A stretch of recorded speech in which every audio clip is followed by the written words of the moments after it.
it's important to understand, of course, that there is a point in which change processes can become decisive as to be game-changing.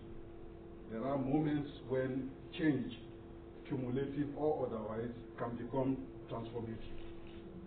But both reform and transformation are underpinned by processes of change.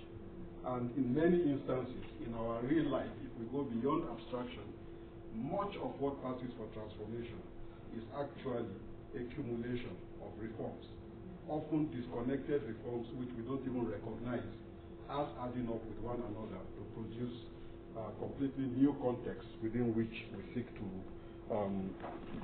engage, as in the higher education system, with the questions of mission, of vision, of the mechanisms for the delivery of training, of research, and the like. So from this point of view, I would say that it's important for us to understand transformation as a permanent part of our existence. It's a permanent fact of life in the higher education system, as in other aspects of life. Karl Marx used to say in the German ideology that actually change is one thing that the world cannot do without. If you come to think of it, it's the fact that we are in a permanent situation of change, sometimes revolutionary and radical, but most times actually gradual and sometimes even imperceptible, as to make us miss the change that is taking place. But it's also taking a cue from Tade, the fact for the need for us to understand that transformation is contextual and historically defined. So that when our colleagues from South Africa, Adam Habib and Jimmy and others, Kwandi, who have been engaged in transformation, we need to understand what they mean by transformation in the context of South Africa, which will be different from what is meant by transformation as described by Professor Jinadu in a context such as Nigeria. All of them are united by a common thread of change. But the particular issues that are joined in a context that needs to be changed will be the product of that context, of the circumstances, of the history, of the opportunities that are available. Which therefore, in my view, means that transformation is meaningful, sustainable, and endures in contexts where it is generated from within. It's not to say that you cannot have catalysts of change and transformation from outside.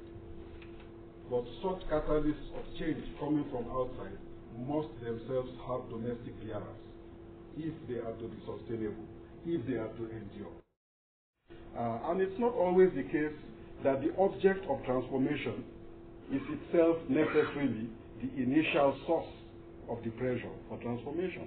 And I think there's nowhere where this is even more so than higher education, which at one level is driven by logics and dynamics internal to higher education, but in most instances also has to draw from outside the walls of the university and of the polytechnic and of other institutions in order to respond both to society and to its own internal organizational and pedagogical dynamics and processes, which in turn will tell us that the diversities of higher educational institutions is reflective of the choices which are made of how to manage both the internal dynamics of transformation and the external pressures outside of the walls of the university that are the sources of and push factors for change. Relevance and sustainability in this regard are themselves directly correlated with the changing needs of society. So when, for example, Joy Kwesiga's university as a community university to be distinguished from, say, a classical public university like Makerere, and to be distinguished from a private university and mixed-purpose universities, where a lot of them actually sit. And we need to begin to also think of that differentiation and diversity as we begin to engage issues of transformation beyond the early phases of the discussion in the 80s and 90s.